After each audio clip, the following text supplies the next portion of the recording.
નમસ્તે વિદ્યાર્થી મિત્રો, માતૃછાયા યુટ્યુબ ચેનલમાં આપનું હાર્દિક સ્વાગત છે.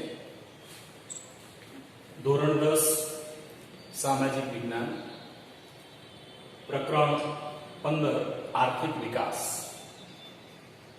આ પ્રકરણના અમુક મુદ્દાઓની આપણે અગાઉ ચર્ચા કરી ચૂક્યા છીએ, જેમ કે આર્થિક વિકાસનો વિસ્તૃત ખ્યાલ, આર્થિક વૃદ્ધિ અને આર્થિક વિકાસ વચ્ચેનો તફાવત અને વિકાસશીલ અર્થતંત્રના લક્ષણો.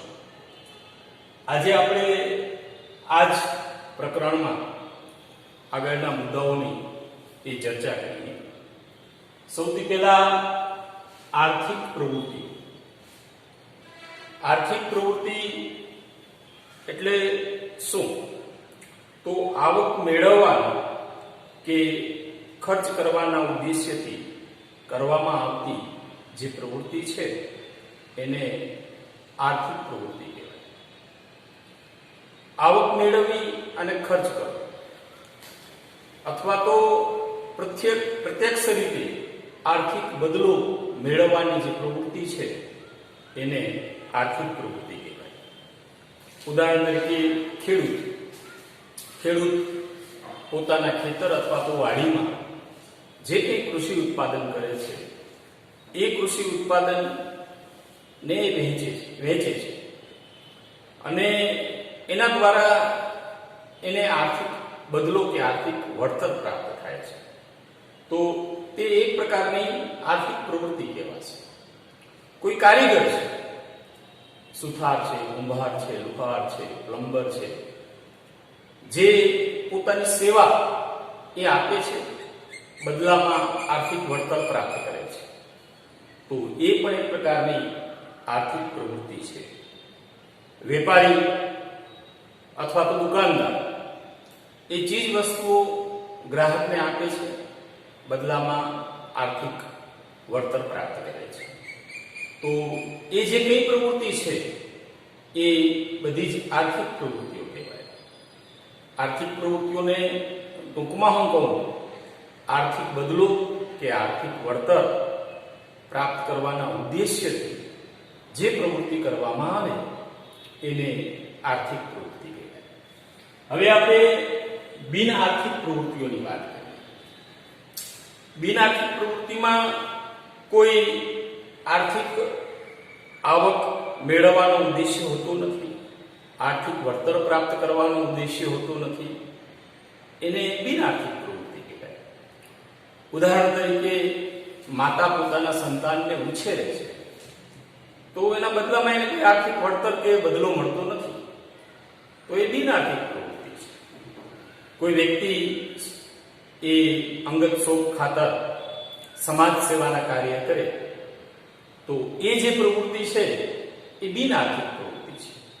કારણ કે બિન આર્થિક પ્રવૃત્તિમાં આર્થિક વળતર મેળવવાનો કોઈ ઉદ્દેશ્ય હોતો નથી, તો એવી તમામ પ્રવૃત્તિઓ એ બિન આર્થિક પ્રવૃત્તિઓ કહેવાય.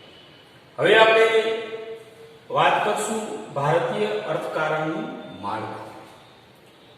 હવે અર્થકારણના માળખાને એ વિવિધ આર્થિક પ્રવૃત્તિઓ દ્વારા એ વહેંચી શકાય છે.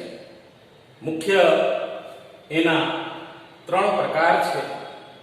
એક પ્રાથમિક ક્ષેત્ર, બીજું માધ્યમિક ક્ષેત્ર અને ત્રીજું સેવા ક્ષેત્ર.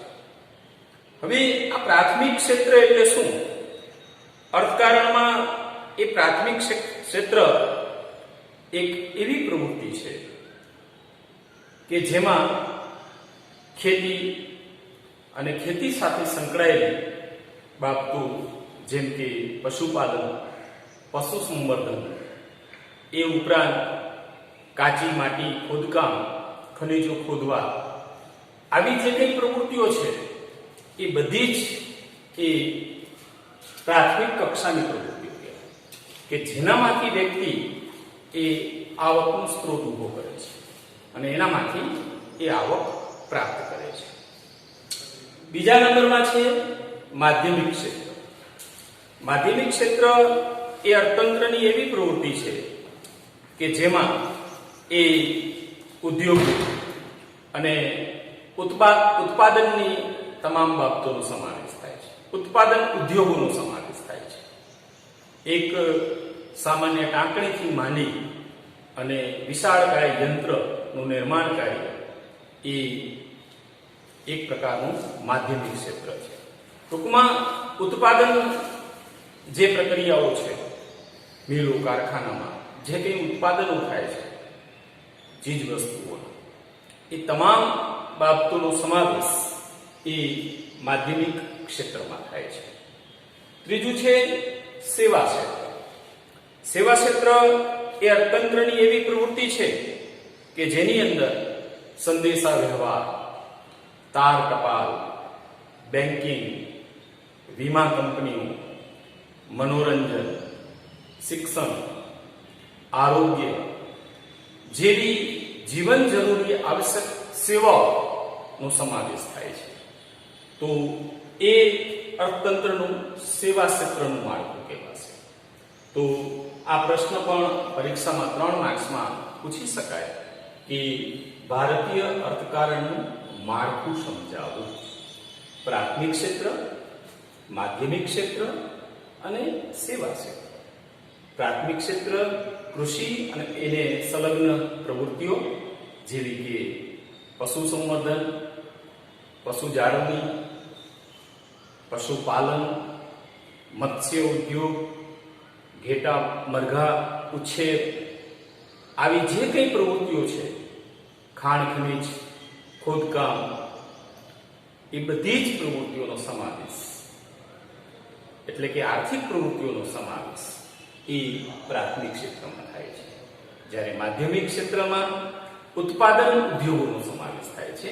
સામાન્ય એક ટાંકણીથી માંડી અને યંત્ર બનાવવા સુધીના જે ઉદ્યોગો છે, જે મિલો કારખાના છે કે જેમાં ચીજ વસ્તુનું ઉત્પાદન થાય છે, એ તમામ બાબતો માધ્યમિક ક્ષેત્રમાં સમાવેશ થાય છે. સેવા ક્ષેત્ર જેની અંદર જીવન જરૂરી અગત્યની સેવાઓ, બેન્કિંગ, આરોગ્ય, શિક્ષણ, વાહન વ્યવહાર, સંદેશા વ્યવહાર, તાર ટપાલ, સંચાર, આ બધી જ જે કંઈ સેવાઓ છે એ તમામ સેવાઓનો સમાવેશ એ સેવા ક્ષેત્રમાં થાય છે. હવે આપણે અગત્યના મુદ્દાની ચર્ચા કરીએ. ઉત્પાદનના સાધનો. અચ્છા, ઉત્પાદનના સાધનો એટલે શું? આ બહુ મહત્વનો મુદ્દો છે, પરીક્ષા લક્ષી છે. આ પણ પરીક્ષામાં તમને 3 માર્ક્સની અંદર એ પ્રશ્ન પૂછી શકાય. ટૂંકમાં જવાબ સ્વરૂપે ઉત્પાદનની જે પ્રક્રિયા છે એમાં કયા સાધનો હોવા આવશ્યક છે એટલે જરૂરી છે.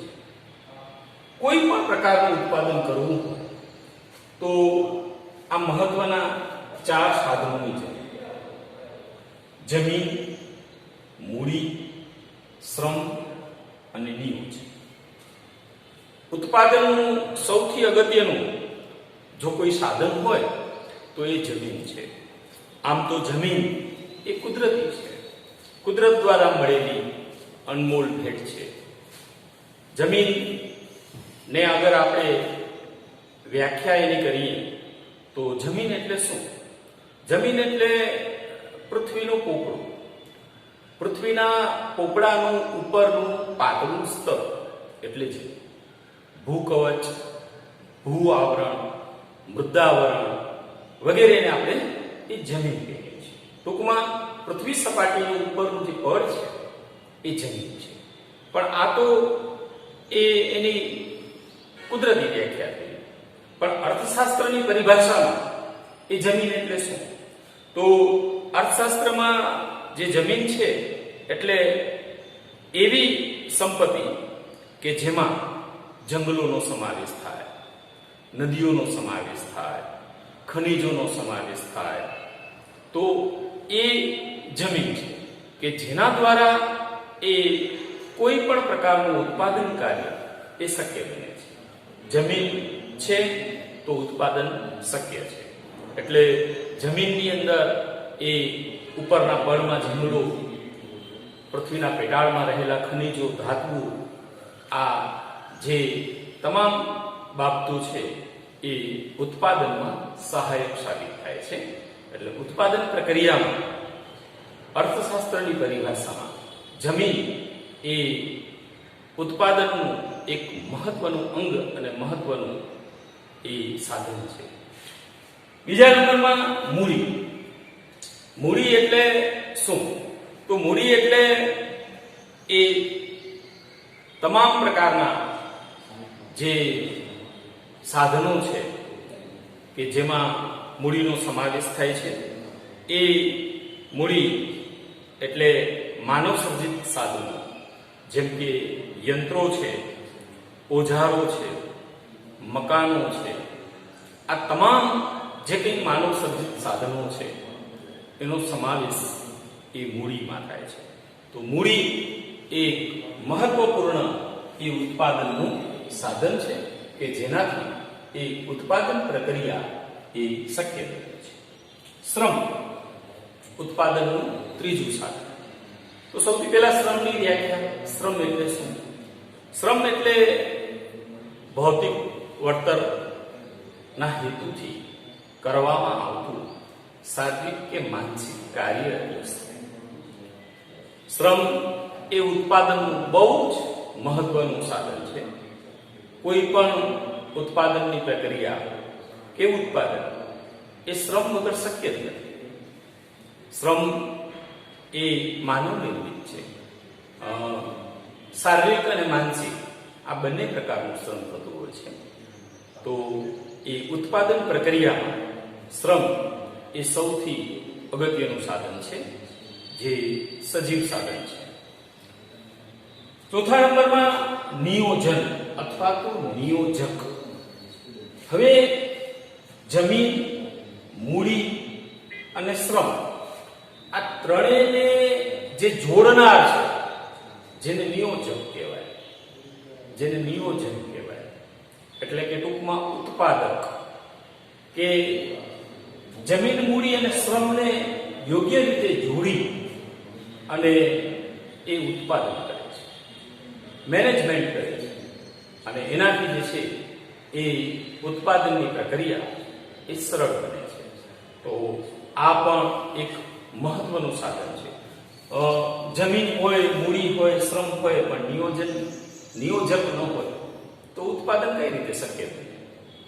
તો ઉત્પાદનનું સૌથી મહત્વનું સાધન એટલે નિયોજન અથવા તો નિયોજક એટલે કે ઉત્પાદક. તો આ ચાર સાધનોની આપણે વાત કરી. ઉત્પાદનના સાધનો. અર્થતંત્રમાં કોઈ પણ પ્રકારનું ઉત્પાદન કાર્ય વગર કરવું છે તો એમાં આ ચાર સાધનો હોવા અનિવાર્ય છે, અન્યથા ઉત્પાદન શક્ય નથી. સૌથી પહેલા જમીન કે જે કુદરતી છે, પણ એ જમીન ઉપર જંગલો, પૃથ્વીના પેટાળમાં રહેલા ખનિજો, એ ઉપરાંત નદીઓ, આ બધું જ એના ઉત્પાદન એનાથી શક્ય બને છે. મૂડી એ પણ ઓજારો, યંત્રો, ટેકનોલોજી, મકાનો, આ જે કંઈ છે જે માનવ નિર્મિત સાધનો છે એનો સમાવેશ એ મૂડીમાં થાય છે. શ્રમ શારીરિક હોય કે માનસિક હોય, પણ કોઈ પણ શ્રમ વગર એ કોઈ પણ ઉત્પાદન શક્ય નથી. એટલે શ્રમ એ ઉત્પાદનનું સજીવ સાધન છે. અને નિયોજન જમીન, મૂડી અને શ્રમને યોગ્ય રીતે જોડી અને જે ઉત્પાદન કરે છે એ નિયોજક કહેવાશે. તો આ રીતે એ ઉત્પાદનના મહત્વના ચાર સાધનો. ફરીથી હું તમને આ ત્રણ મુદ્દાઓની આપણે ચર્ચા કરી છે.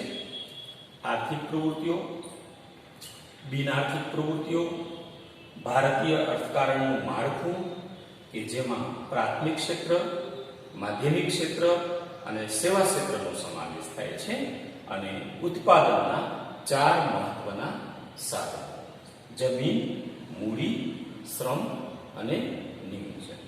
હવે પછીના વિડીયોમાં એ આપણે બજાર પદ્ધતિના લાભ, બજાર પદ્ધતિની મર્યાદાઓ એટલે કે ગેરફાયદાઓ એના વિશે આગળ